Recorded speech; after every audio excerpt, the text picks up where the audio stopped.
जो वेनेजुएला में हुआ है, अमेरिका ने जिस तरह वहाँ के सदर को और उनकी बेगम को गिरफ्तार किया है और फिर हथकड़ियाँ पहना के वो न्यूयॉर्क ले गए हैं, उन्हें एक जेल में डाल दिया है, ये क्या सिग्नल भेजा उन्होंने दुनिया में। और इससे ईरान के, जो ज़ाहिर है वेनेजुएला के साथ बहुत गहरे ताल्लुकात थे, ईरान की मौजूदगी वहाँ पे है, लोगों की, उनका सारा मुश्तरका उनकी आइडियोलॉजी है, कारोबार है, क्या असरात पड़ेंगे हमारे खित्ते पे इस वाक़े के जिसने दुनिया को हिला दिया।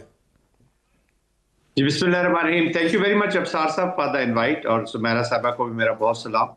देखिए, इस वक्त जो प्रेसिडेंट ट्रंप हैं, उन्होंने एक तो 3-4 मैसेजेस कन्वे किया है जी इस वेनेजुएला के। एक तो उन्होंने पहली चीज तो ये कन्वे किया कि जो भी अमेरिकाज है, अमेरिकाज के अंदर it is United states of America जो अपनी अपनी पॉलिसीज लेकर चलेगा। इवन वो अपने वेस्टर्न अलाइज को भी इतना अलाउ नहीं करेंगे कि वो इंटरफेयर करे अमेरिकन मामलात के अंदर।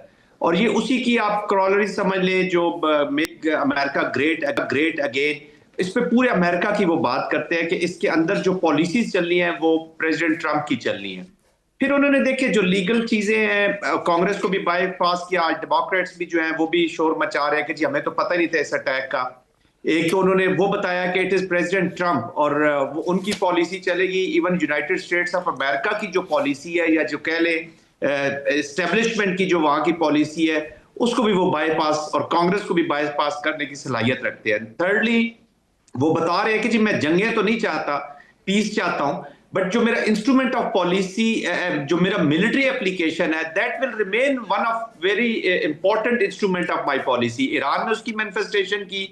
नोबडी वाज एक्सपेक्टिंग कि ईरान के साथ डायरेक्ट कन्फ्रंटेशन में जाएंगे, लेकिन नेतन्याहू की एग्जिट स्ट्रेटजी को सामने रखते हुए उन्होंने अपने आप को इम्प्लीमेंट की, अपनी policy of using military as an instrument. तो यहाँ पे भी वो कह रहे हैं कि जी मैं अपना इंस्ट्रूमेंट जो पॉलिसी है वो ये मैं रखूंगा और इसको इस्तेमाल कर सकते हो। और ईरान के ऊपर भी उन्होंने हल्का सा कन्वे किया है, दो कि उसको हम बाद में डिस्कस कर लेते हैं, उसकी इम्प्लीकेशन डिफरेंट होगी इन ईरान, यहाँ पे होगी।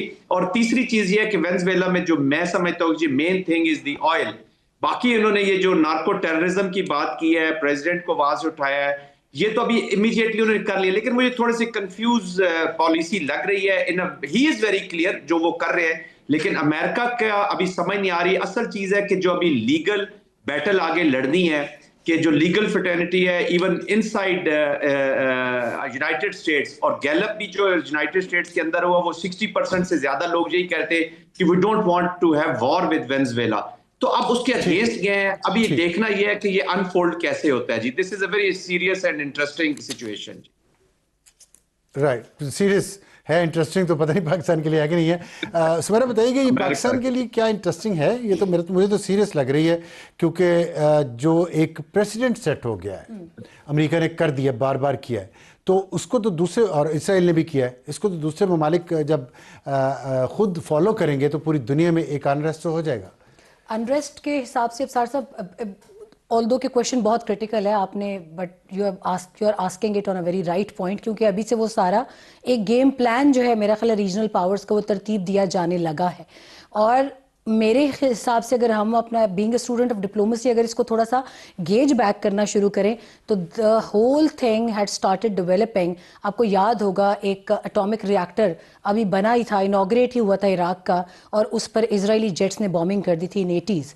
अब 81 to 84 की डेट के दरमियान में ये सारी डेवलपमेंट्स बड़ी तेज़ी से बनी थी, और उसी वजह से, उस टाइम फ्रेम की वजह से पाकिस्तान ने अपना एटमी प्रोग्राम भी फास्ट ट्रैक पे डाल दिया था।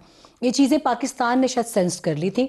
आज उस सारी तकलीफ के बाद Pakistan is at a spot कि इस गेम प्लान का हिस्सा भी बन सके, और अभी हम बहुत ज़्यादा नहीं तो बहुत हद तक अपर हैंड हमारा है, क्योंकि अभी रिसेंट जो सऊदी अरेबिया यूएई का एक बीच में एक बड़ा ब्रीफ क्लॉज आया, उसमें आपने देखा कि Pakistan was consulted and Pakistan remained on a positive point, a trajectory we can say that diplomatic term में। ट्रेजेक्ट्री हमारी पॉजिटिव है अल्हम्दुलिल्लाह। मुझे ये नज़र आ रहा है कि we won't be victimized somewhere या we won't be used somewhere, लेकिन एक वो जो नेगोशिएशन टेबल है उस पे यू गॉट टू ऑब्टेन और कंटेन और रिटेन अ पॉजिटिव चेयर जहां पे हमें एक मीडिएटर की या इंटरलॉक्यूटर की सीट जो है वो अवेलेबल। मेरा ख्याल है कि ये आपका अच्छी बात है, आप ऑप्टिमिज्म की बात कर रही हैं एज ऑफ नाउ, लेकिन for coming 5 years situation may be more complicated then it looks. मैं आपसे बात करूंगा कि अगर ईरान के साथ रजीम चेंज का कोई ऐसा मसला हुआ तो बलोचिस्तान बिल्कुल मैं चाहूंगी कि उसके ऊपर क्या असरात पड़ेंगे। लेकिन मैं जन साहब ये बताइएगा कि जो हमने देखा है यूनाइटेड नेशन जैसे भी कमज़ोर है, जैसे भी है, उसका कोई ना कोई भरम था, चाहे just to show to the galleries उससे कंसल्ट किया जाता था। आप इराक की जंग देख लें, अफ़गानिस्तान की जंग देख लें, अमेरिका ने और वेस्टर्न वर्ल्ड ने यूनाइटेड नेशन की अप्रूवल ली, स्टैम्प लगवाई। अब ये लग रहा है कि अब तो मतलब वो कहते हैं ना कि कोई पर्दा नहीं रहा, और माइट इज़ राइट का असूल जो हज़ारों साल से राइज है, अब तो वो पक्का हो गया है कि जिसके पास ताकत है वो अपनी मर्जी चलाएगा। अमेरिका ने ये साबित कर दिया, अपनी भी कांग्रेस को भी उन्होंने इत्मीनान में नहीं लिया।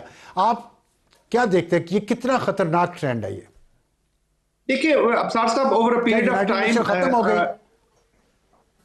जी देखिए, मैं खत्म ही समझे इन अ वे कि अभी आपने over a period of time हमने प्रेसिडेंट ट्रंप को देखा है कि वो बहुत अंडरमाइन करते हैं जी यूनाइटेड नेशन को। पहले इजराइल ने अंडरमाइन किया हर लिहाज से, और they had no respect to the resolution. असल चीज तो होती है जो spirit of supporting United Nation है जी।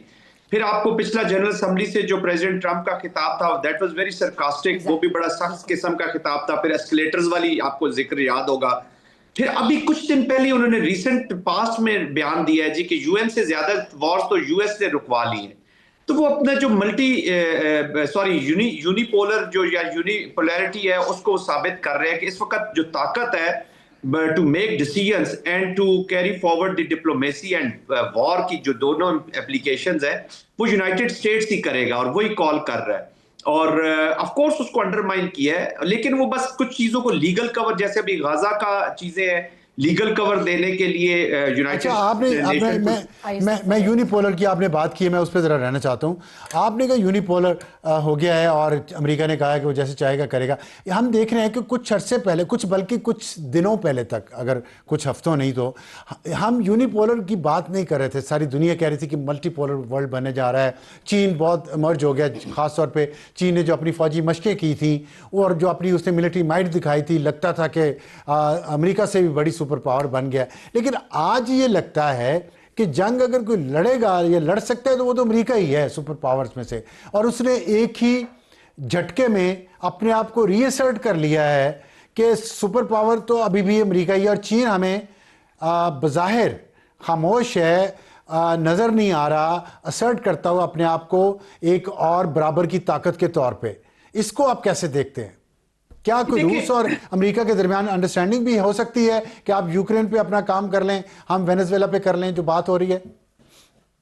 देखिए, तमाम बड़ी ताकतों के कहीं ना कहीं कन्वर्जेंस ऑफ इंटरेस्ट जरूर होता है जी। जहां तक चाइना का ताल्लुक है, अफसार साहब, चाइना का वो एक बिग मॉरल पावर तो फिलहाल सामने नजर आता है बनता हुआ, या बनना चाहेगा अपने कॉन्फ्लिक्ट्स के हल के भी उसके हैं। लेकिन वो मिलिट्री एप्लीकेशन अभी तक कोई ना पास्ट में, रिसेंट पास्ट में, ना पुराने पास्ट में कहीं हिस्ट्री में है कि उन्होंने अपनी मिलिट्री को यूज किया हो। और खास तौर पे they will never go anti America.